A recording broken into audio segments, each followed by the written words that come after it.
My name is Adebayo Ayodeji.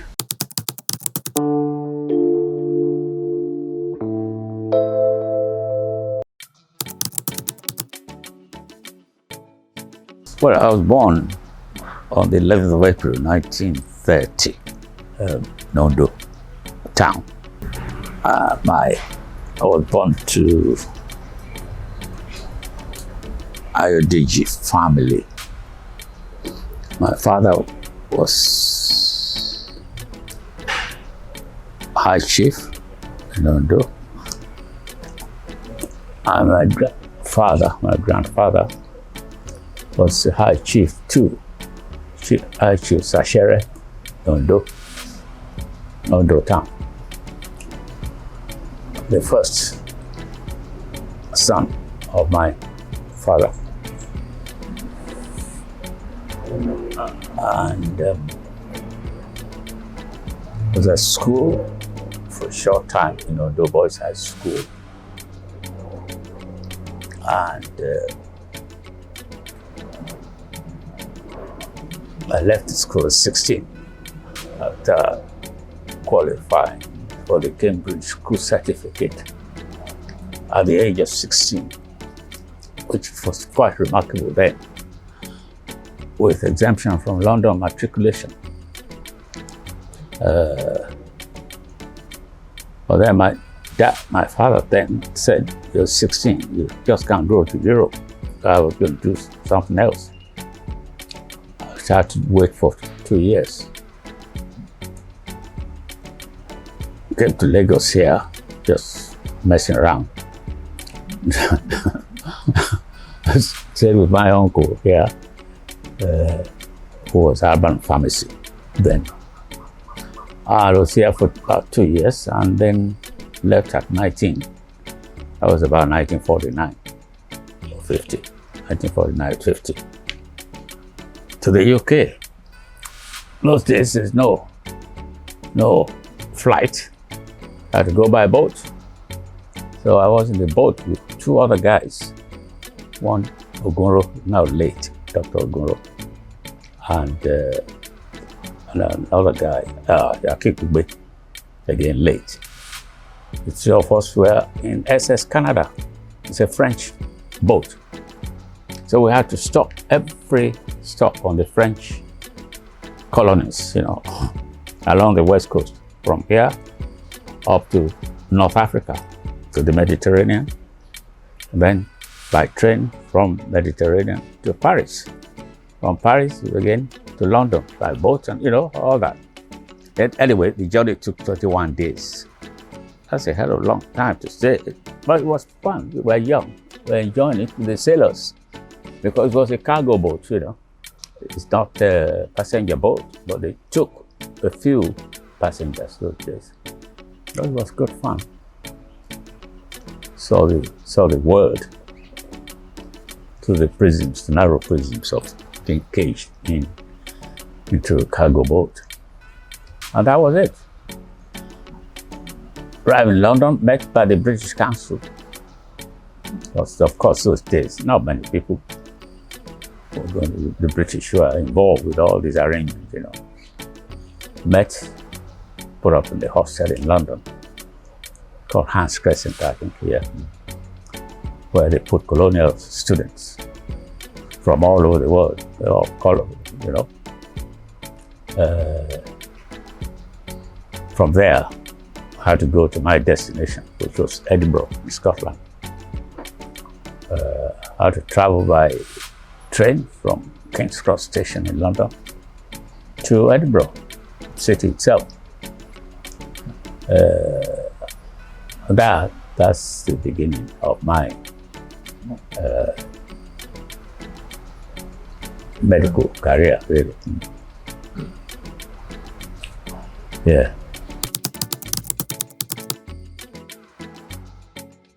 I just wanted to be a doctor, When you're young, you want to be something, what you want to do. I've always wanted to be a doctor, that's all. Maybe I was I was probably influenced by my uncle, late uncle. He was a pharmacist. And his urban pharmacy, they were very, very the foremost pharmacy then, his original name was Alfred, and the band is Banjo, Marquis. They called Marquis those days, Lagos man.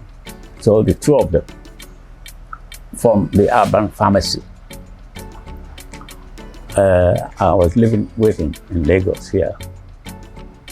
But that again encouraged me more or less to go into medicine. And that was it.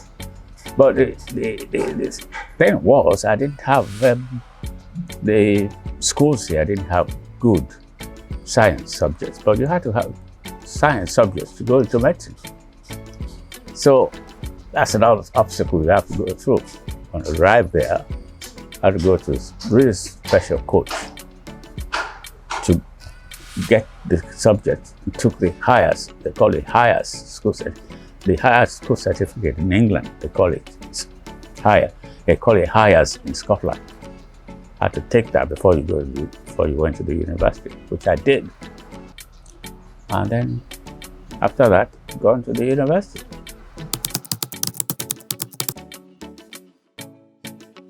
I was married, for example, while I was a student. I got checked. I changed university to Edinburgh, from Edinburgh to Dublin, as in Ireland, and then back here. And I was actually probably not going to. I wasn't encouraging. The situation wasn't encouraging. Didn't want to come back actually. A cousin of mine, Professor Dorset, was the vice dean of the university teaching hospital. He started in 1962 and came to see me and said, look, you're qualified now, you better come home. You have to come home. We started the teaching hospital. So I was the first house officer there. Were 4 doctors.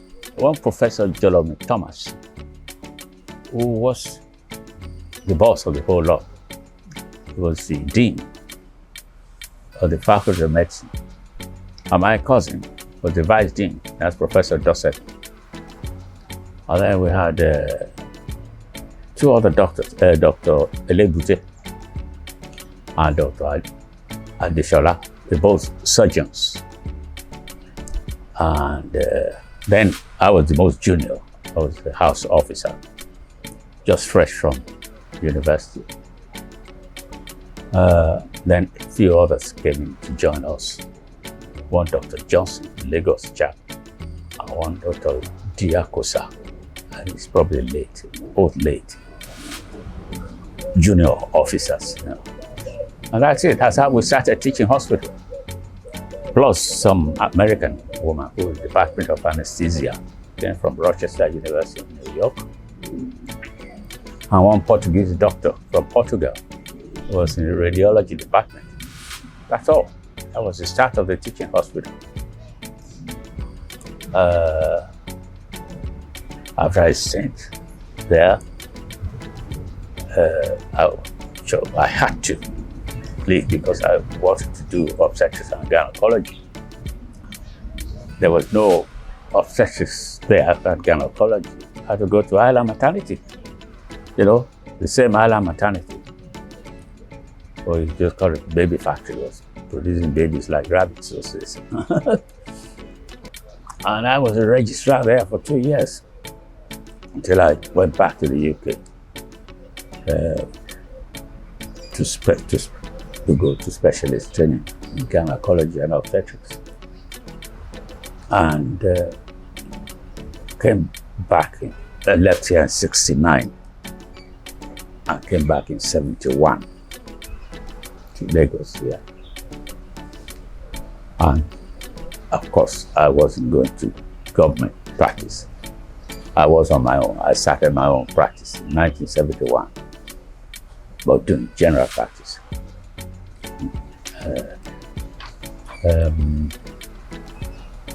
71.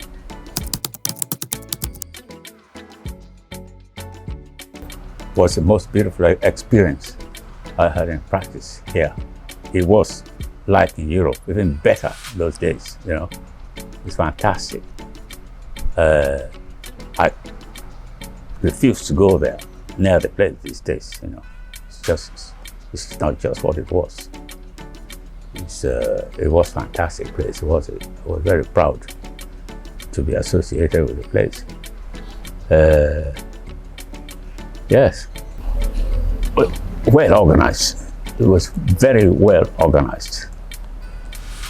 Not so crowded as it is now. And we had a lot of help from abroad. Like I said, the Department of Anesthesia was an American woman, a woman who came from Rochester, New York, Rochester University. And I'm sure it's got to do with the teaching hospital, connection with maybe intergovernmental anyway. And like a professor of obstetrics and gynae from Dublin, one Professor Thompson in Ireland, and radiology from Portugal, you know. So very international staff. And yeah, it was quite smooth really, but we had a problem with accommodation initially for the staff. Especially me, a junior staff. I had to live in Surulere, you know, very close to the teaching hospital. I was living in Surulere with my uncle who was living in Surulere then, until the university, teaching hospital rather, organized accommodation for us. So that's a bit of that wasn't very, very pleasant, but it's all right. It wasn't too far from the teaching hospital.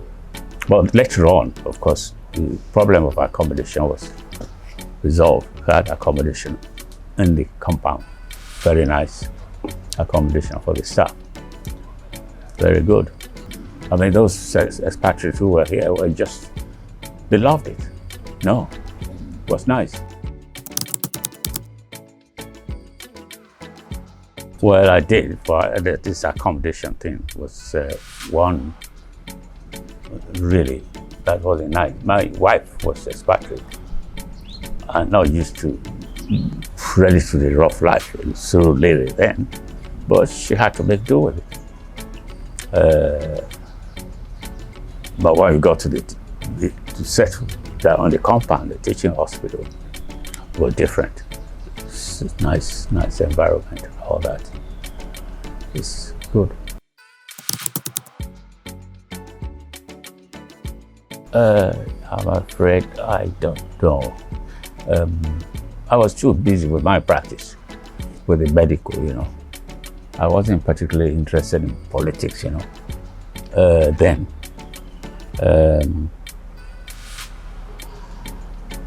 I don't know how to answer that kind of question, really. But some of the students, because if you work in a teaching hospital, when I was a registrar there, because being half of a houseman to be a registrar, we had to more or less not lecture. We have to train undergraduates. They have to come for demonstrations and things like that. Some of them are in hospitals these days, some in St. Nicholas Hospital, in other hospitals, you know. Echo Hospital here, I can remember very well. I think Cook was one of them. Who was then, I'm not quite sure. Yeah. Like I said, the condition of service for doctors, not very encouraging. So there's a risk to go into private practice. You're taking a risk. But if you're sure of yourself, and you're dedicated, I think job satisfaction anyway, generally speaking, I would say, I couldn't picture myself as a doctor going back to work in government hospitals as of those days, you know. But I've seen hospitals, and I wasn't comfortable. I wouldn't be comfortable to practice. But it's not an easy decision. Like I said, I had to go back again. I didn't just come here for the first time there. I had a stint for the first 1 year, I think, 2 years after 1971 when I came back at Yaba. One doctor, Jayesimi, died. He was a gynecologist, and his people wanted to sell his practice. What do you have? Not to sell, really, literally to rent where he was practicing. The place was called Women's Hospital in Yaba.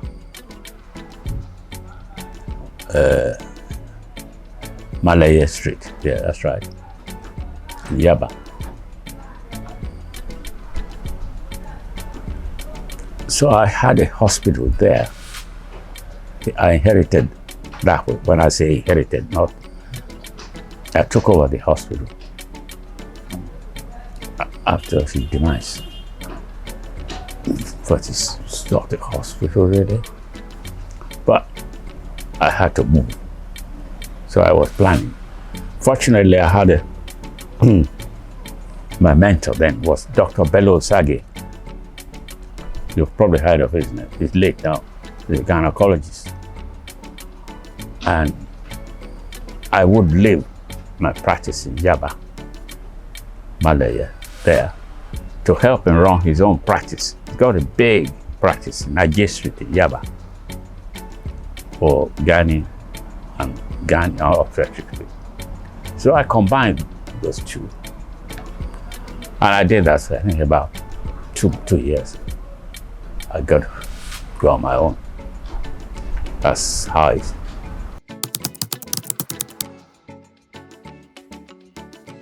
That's why I thought to myself, I will never have a hospital. I don't believe a single man should have a hospital. It's impossible. The investment is too much. For one man to do that, no. And I like standard. It's got to be. If I can't do it, forget it. If I can't have the standard, I don't want to do it. That's why I didn't have a hospital. I never did after the Malay. All I had here was outpatient clinic. My referral abroad. Then.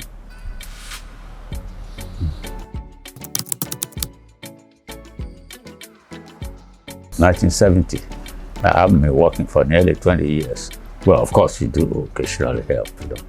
But for active practice, about 70, 72 or something like that. So I had time to enjoy my life. I mean, since 1962 till about,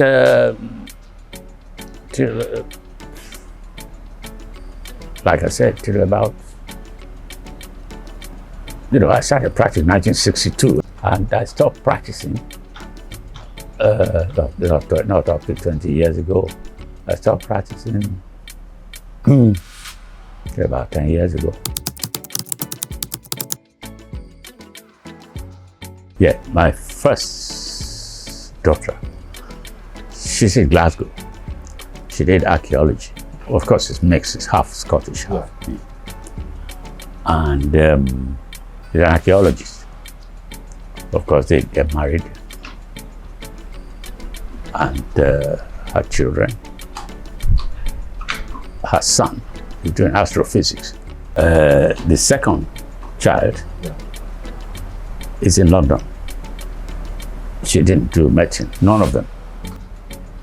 Second one is with the AstraZeneca. This is a personal assistant to the MD.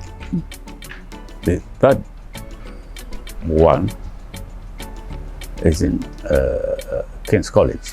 It is in the medical place there. She's a hospital secretary. She was the only one really interested because she helped me out here when she was young in my clinic. So she's in King's College in London as secretary in the medical school. My fourth daughter, she did master's computer from Exeter University. She got MSc, Masters in Computer Science. She's the one who spent a lot of time here, married to a Nigerian, and not doing computer science. Again, that's a funny country. It's going to catering with some friends. Dr. Majakodumi's daughter and one Mrs. Ajayi, lawyer. They have a company for catering. And my boy, he's got his own company in London, engineering company.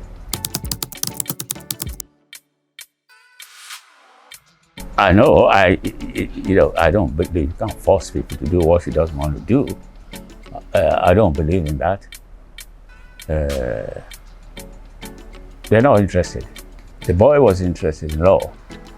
No, actually, I want him to come back here. We're going to fix up to the University of Ife to read law. And it was the beginning of cult and all that. And he would have his car damaged at the university at Ife. I got him out of the residence, the official residence, put him in a resident, the outside hotel, still no good. He left, went back to England. So he didn't do his law here, finish over there.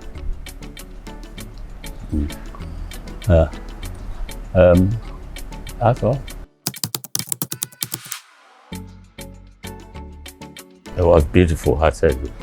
It was proud to show people who come from abroad to go around. It was nice, fantastic place. Compared with anywhere in the world I've been to those days. But now, no. I don't know how the actual practice in there is. I don't go there, I don't know.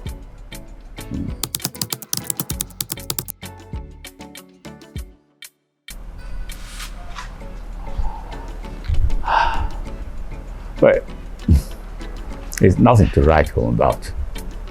The situation on the ground. Imagine a country of over 200 billion people with all the wealth of this country, oil wealth. When I say wealth, oil wealth, not a single hospital. You can't say that you don't have to go abroad. Why? Why can't we have a hospital? Why do we have to go abroad for treatment? But a lot of our politicians do go abroad. Don't they see? Why do they go there? Can't we have something similar here? We got good medical doctors here, well qualified, but they haven't got the tools. The condition of service is lousy. That's why you see them going to go to Saudi Arabia.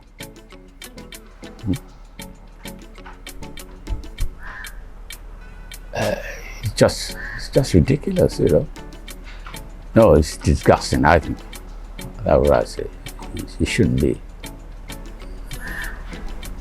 What do we do with our wealth?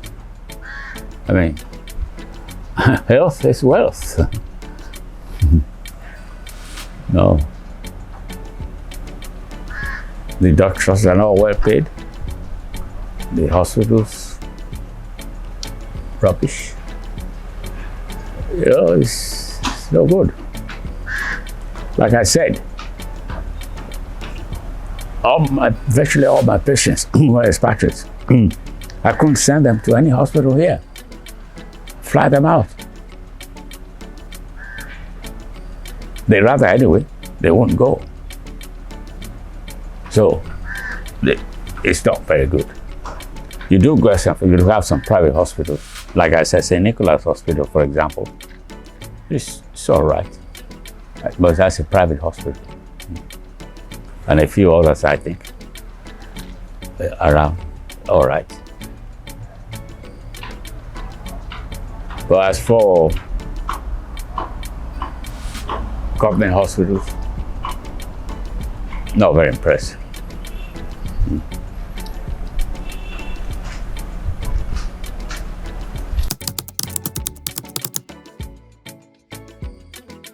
Well, that's exactly what it is, what I've just said. You got to pay the doctors well for a start. The hospital should be there up to the standard, up minimum standard, conducive to good practice. Got to be there. And the practitioners must be paid well. Don't let it stop. Like I just said, you're not a doctor to be poor. They, like everybody else, want to live well. That's it. You have to have good hospitals. The hospitals are no good. Go to a general hospital here. It's crowded. No, it doesn't have to be like that, you know.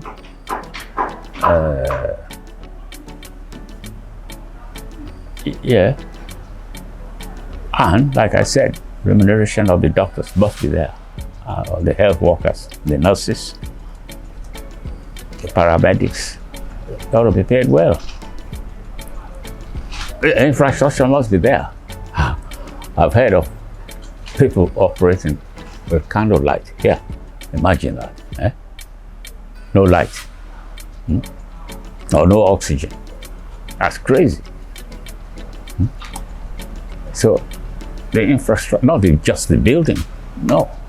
Of course, the building is important because it encompasses the infrastructure.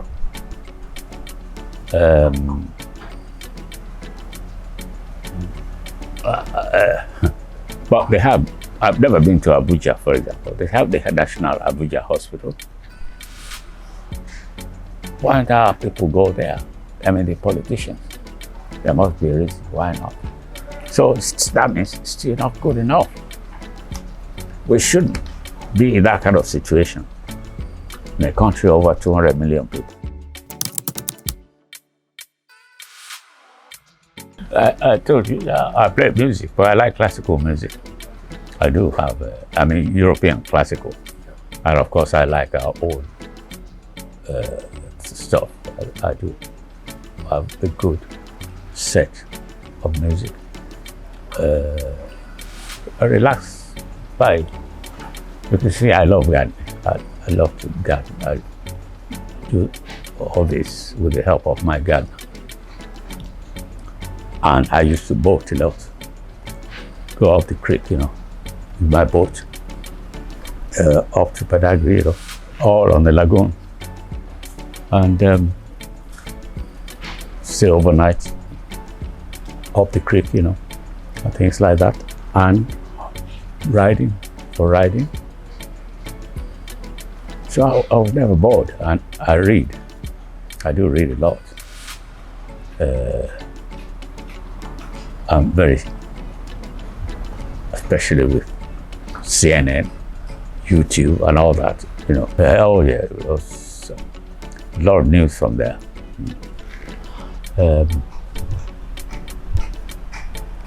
That's it. So it's never bored. I was never bored, did I?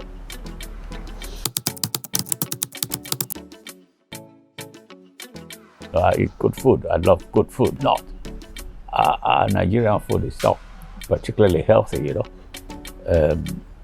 I try as much as possible to lots of vegetables.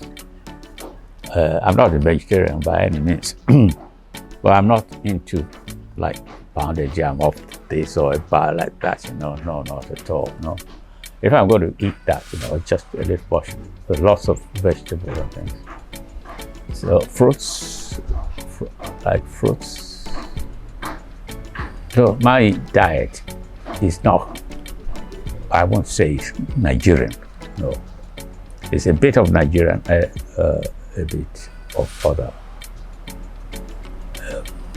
countries. I won't like to say European, you know, but not entirely Nigerian, no. I'll say part of my meal will probably be Nigerian. The rest is, well, if you like to call it European. But of course, you can't expect that. I've been married, you know, to Europeans 3 times. And naturally, I'm used to their way of eating habits. I like to cook. As a matter of fact, I do cook a lot. You can see my barbecue there. I do have barbecue. I do it myself, you know. Play table tennis and swim, of course. The pool is just dirty now because it's rain and don't bother. And the pool was built in 1984. I built it by Pedrocci. It's an Italian company. And I said I want it for, not just for, it's for exercise. And you can see it's quite long, you know, and it's still a section there. I used to swim a lot. A good diet, I think. Moderation in drinking. Everything in moderation, I think. Yeah, I like horses from youth. My grandfather was a chief Sachere of Ondo. He was Muslim. I used to go to the mosque on a horseback. I was young, I can remember very well. I used to follow him, my grandfather down to the mosque on a horseback. I just love horses.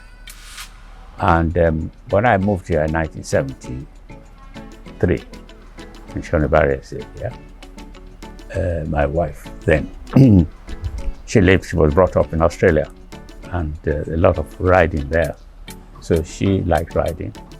And a friend of ours, a Greek fellow, Barbaropoulos, was living here then, said, he was a member of the Saddle Club.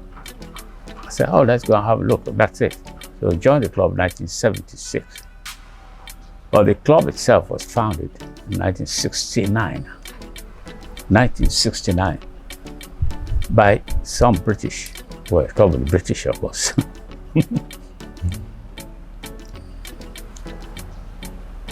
I can't remember their names now. Their names on the board in the club. With one man, I remember the name, it's Jamakani. It's a Syrian, not Lebanese, Syrian. And so I think the 3 of them formed the club in 1969. And one of the Jamakanis is, I think, is a relative of this Jamakani I'm talking about. This one is late, but the other Jamakani is in Niger Docks. I think he's the owner of Niger Docks. You know where they repair boats. But he himself, not as his brother or his late brother. And again, so I joined the club. It was virtually all expatriates. I was the only black man. And until one Dr. Adebayo, again, he came from, but much older than I was, came and joined the club with 2 of us. Adebayo from Ife.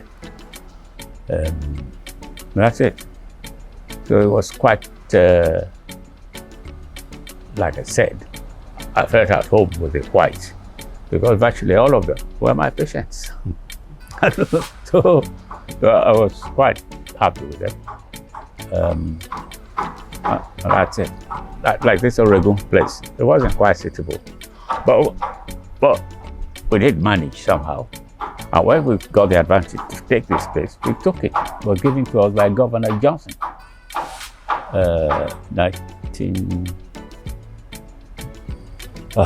1919, sorry. Governor Johnson. He was a sportsman. He liked sports. And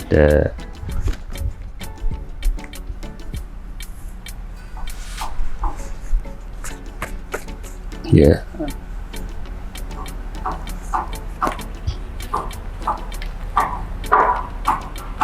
Well, 1996. We moved to where we are now. We moved to Omale, 1975. Yeah, that's right. But we got the C of O 1996. That's what I got wrong. It was Bolaji Johnson who authorized, who more or less gave us the land. But of course, nothing like a certificate of occupancy at those days, you know. To regularize that, we went into that in 1996 and got the C of O 1997. There was no obstacle for Nigerians to join, but Nigerians were not interested then, you know. But now, of course, majority of people now are Nigerians anyway. For those days, they're not interested. They can't force people to come and join the club. But there's no obstacle for Nigerians to join. But of course, it wasn't too expensive either, because we were buying horses then from Kaduna for about cheap 3,000, maximum 12,000 naira or something like that, you know. I don't think Nigerians were interested then. That's it. But they are now. And we used to ride in the bush. You know, it's not like now. It's more fun then than now. Because Omale was our place of fun. It was bush. We used to ride in the bush. And expressway, the Lagos-Ibadan expressway, was partly being constructed there. We used to ride on the other side of it, all over the place, you know. I would ride up to Sherry there, ride in the bush, stop there, have a barbecue and things, you know, it was fun. You can't do that these days. And they used to have meetings here. I had 3 guys who were living opposite here then. One German, 2 Germans. I mean, 1 German, 1 Swiss, and 1 Swedish. We were all living in those 3 houses opposite me here. I used to ride horses from there to here. And people respected us, not challenging us, you know. The cars would actually stop, you know, for us to move. It was nice.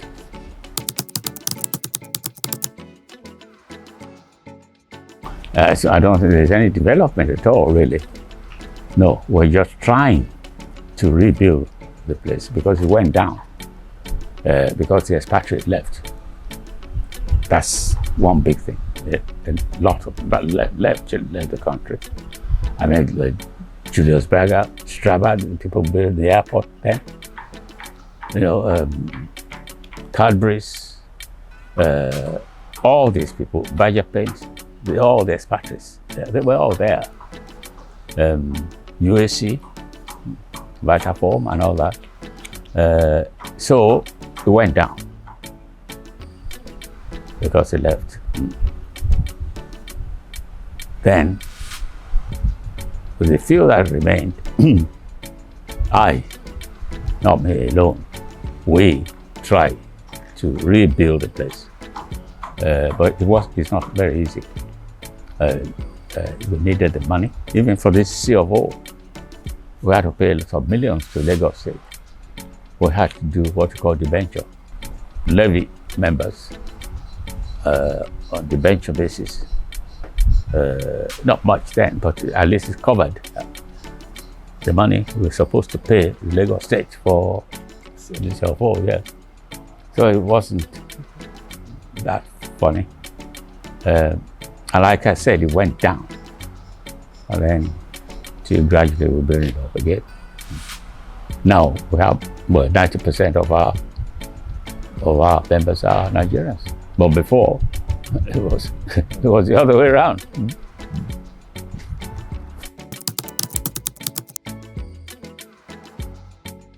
Security there. One of the reasons. My wife was then attacked on Allen Avenue, coming from Saddle Club, broad daylight. She left me in the club. She said, "Take the kids home." I was still in the club. But she was driving herself the Volvo. We were very just as well. The Volvo, strong car, you know. On Allen Avenue, she was attacked. But Allen Avenue is different now. There's no houses there, just a few houses. By the Alade market there, late 70s. So this has been going on, this robbery thing. It's been going on for a long time. And but she was smart. She held on to the car and reversed back, slammed the car into the pillars in Alade market and flung the guys out, you know. But the car was right off. But at least the kids and herself were safe. So security has been bad. And as a matter of fact, the president then, one Mr. Dudine, he was MD of Vitafoam. He was shot at the gate by armed robbers. He was coming from GRA. He used to live, all expatriates lived in GRA then. They followed him from his home, but he recognized he was being followed. But he wasn't going to stop for them, at least to drive to the safety of Saddle Club.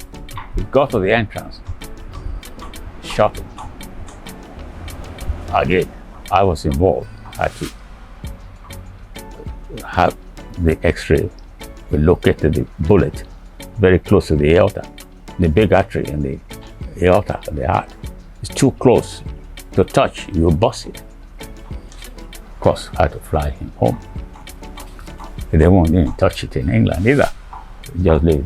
Eventually, he died not because of that, but the bullet was left there all the rest of his life. So his son took over here. His son was a member too. That one was here for a while. So safety has been very bad. I didn't mean here then. I've been attacked here twice or 3 times by armed robbers. I'm surprised sometimes why I get cuts with nice life, you know, with guns, you know. But not now. We have security around now. But then there was not security. The thing was open. I was attacked 1984. Yeah. And again, I've been attacked here 3 times. So security is very bad. It has been bad, but it's worse now.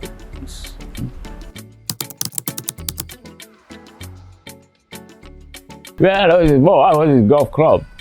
I was in the country club. Again, I was the oldest member of the country club. But again, country club, forget it now. Taxi drivers are there now, you have your money. Then my wife was an actress in England.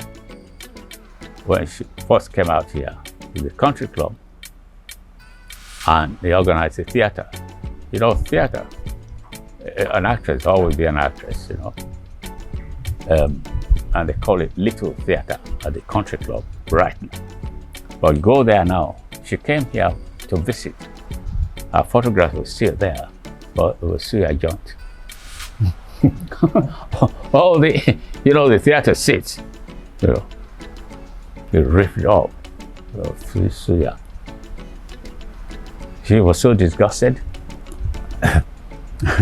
Remove our pictures from the wall. And that's it.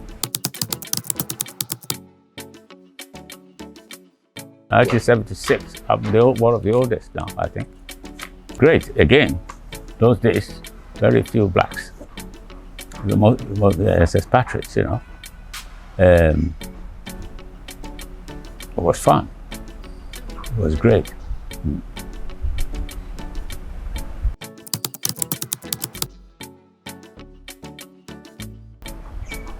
Yeah. I was a job satisfaction, and I've been very successful in my medical practice, financially and job satisfaction. That's one big achievement. And to see my kids all well established, my family.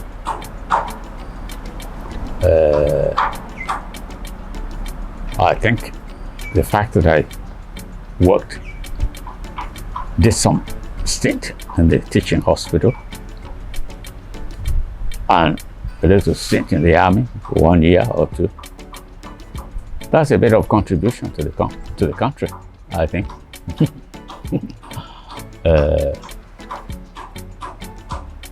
Yeah, I've had a good life.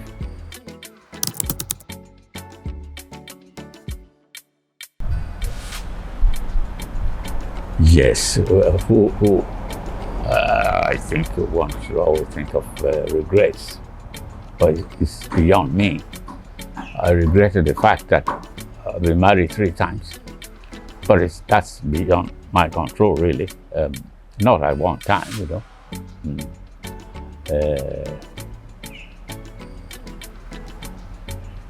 I got married. I think my regret, again, I won't call it regret because the kids, product of this marriage. When I was about 19 when I first got married in Edinburgh to a lady, to a woman who was in the college with me, who died a few years ago with MBE, was awarded MBE by the British.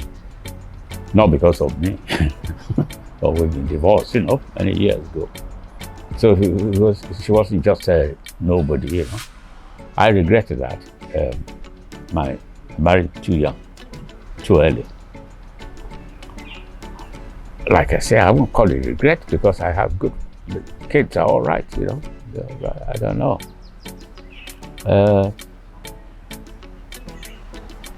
Regret is to see the country the way it is. I had all beautiful hope for this country. When I was living, when we had an independence in 1960, I was holding my British passport, you know. I threw it to them in England, you know, one Nigerian passport. That's terrible. I had to go surreptitiously to get it back fast. Yeah, that's it.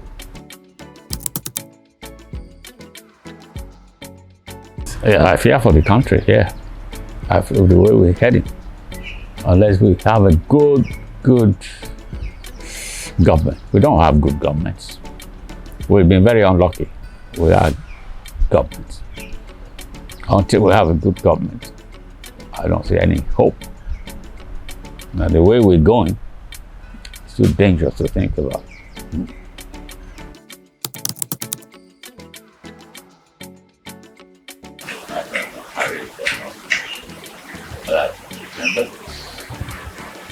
Some were honest, hardworking. Yes, that was very hard. And I made an honor of my profession. It was honorable.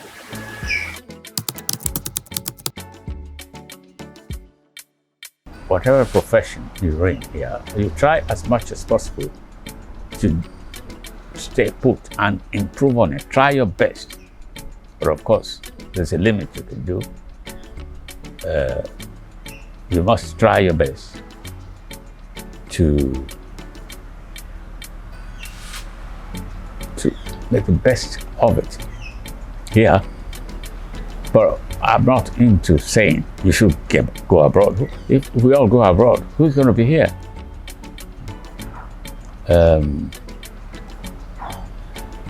It's a difficult question.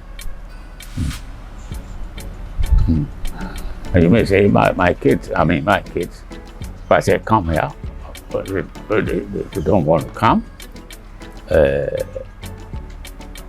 No, of course they belong here. They come and go.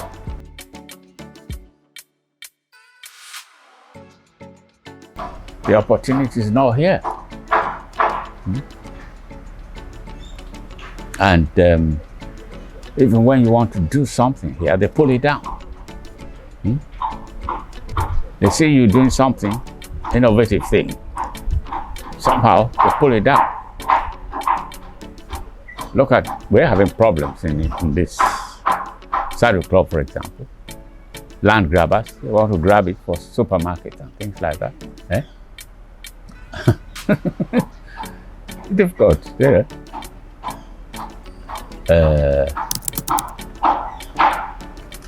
Yeah.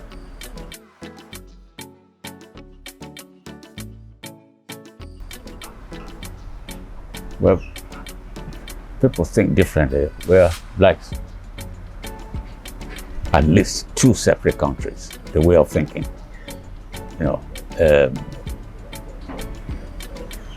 Let's say the Southerners and the Northern way of thinking, completely different. And I think the British knew what they were doing. You want independence, you have it. But this is a mess they left us. And it's not very easy. It's nice if we can get all together as a country. It's a fantastic country. But we must get rid of tribalism, nepotism to get up in this country. There's too much tribalistic tendency, and nepotism is too much. Otherwise, I think we get on very well. A big country like this, 200 million people, a lot of oil and gas, although oil and gas, oil we have to buck up. The price of oil now is 50, isn't it, per barrel?